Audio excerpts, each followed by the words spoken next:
इस बिल को पेश होने नहीं देंगे, अगर हुआ तो उसे नाकाम बनाएंगे। अब मैं मोहतरम जनाब असदुद्दीन अवैसी साहब से गुजारिश करता हूँ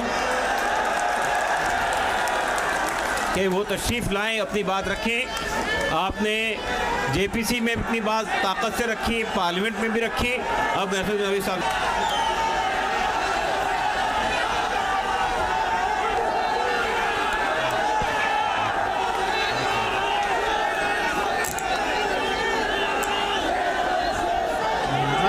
बिस्मिल्लाहिर्रहमानिर्रहीम। अस्सलाम वालेकुम वरहमतुल्लाहि वबरकातुहू।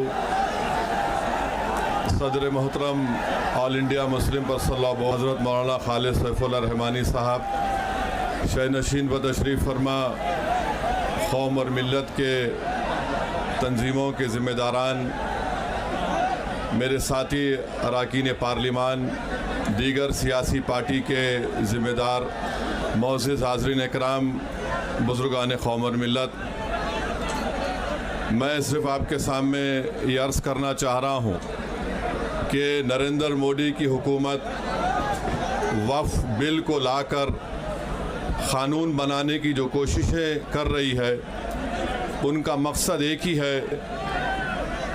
वज़ीर आज़म का मकसद एक ही है कि मस्जिद और मंदिर के नाम पर आवाम हमेशा लड़ते रहे और उस बिल का मकसदों को मजबूत किया जाए। आप ख़ुद अंदाज़ा लगाइए कि हिंदू धर्म के एक बहुत बड़े ज्यूरिस्ट हैं, BK मुखर्जी की किताब में लिखा गया कि हिंदू धर्म में बाय कस्टम बाय यूसेज वो मंदिर की जायदाद बन सकती है।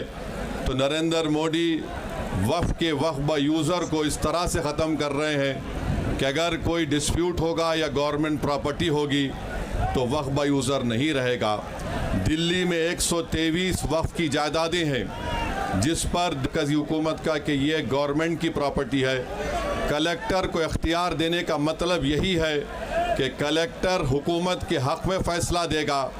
जिस मस्जिद के इमाम हमारे भाई मरकज़ी हुकूमत कहती है कि वो गवर्नमेंट की प्रॉपर्टी है, अगर कल खुदा ना खास्ता ये क़ानून बनेगा तो कोई भी जाकर मरकज़ी हुकूमत की तरफ से, दिल्ली सरकार की तरफ से वहाँ पर एक नोटिस लगा देगा कि ये वक्फ़ की प्रॉपर्टी। हिबा को निकाल रहे हैं, ट्रांसफ़र ऑफ प्रॉपर्टी में हिबा है, मगर कोई गिफ्ट नहीं कर सकता वक्फ़ की जायदाद को।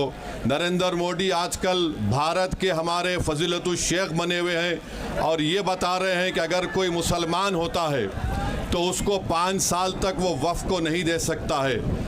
ये कहाँ से इनको मालूम हुआ, कौन से फ़िक़्ह ये की किताब में लिखा गया? तो इनका मकसद एक ही है कि भारत के मुसलमानों से उनकी सियासी और मजहबी शनाख्त को छीन लिया जाए। मैं आपको छीनना, इवैक्यू प्रॉपर्टीज़ को छीन लेना, ये मकसद नरेंद्र मोदी की हुकूमत का है।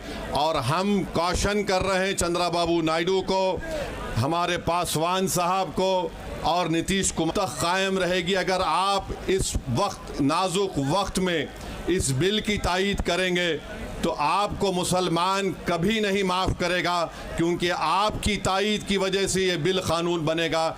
इसलिए हम उनसे भी कह रहे हैं कि आप इस गैर अनकॉन्स्टिट्यूशनल बिल की तायीद मत करिए। हमारा मुतालबा सिर्फ यही है, अगर हिंदू धर्म की प्रॉपर्टीज़ में, मंदिरों में, सिखों के गुरुद्वारा में कोई गैर सिख या गैर हिंदू मेंबर नहीं बन सकता तो मुसलमान के इस वक्त में क्यों बन सकता है? तो ये तमाम चीज़ें हैं। हम उम्मीद करते हैं कि हुकूमत इसका नोटिस लेगी। अगर नरेंद्र मोदी इस मुल्क के अमन को ख़राब करना चाहते हैं, वो मस्जिदों और मंदिरों के झगड़ों में जारी होगी। मैं यहाँ पर शुक्रिया अदा करना चाहूँगा हमारे जॉइंट वर्किंग कमेटी पार्लियामेंट के तमाम अरकान का, और ख़ास तौर से कल्याण बनर्जी साहब का, TMC के राजा साहब का, DMK का, हमारे नासिर भाई का और मुहिबुल्लाह नदवी साहब का। हमने तमाम बड़ी कोशिशें की, हमने अपनी अपनी डिसेंट रिपोर्ट को दिया।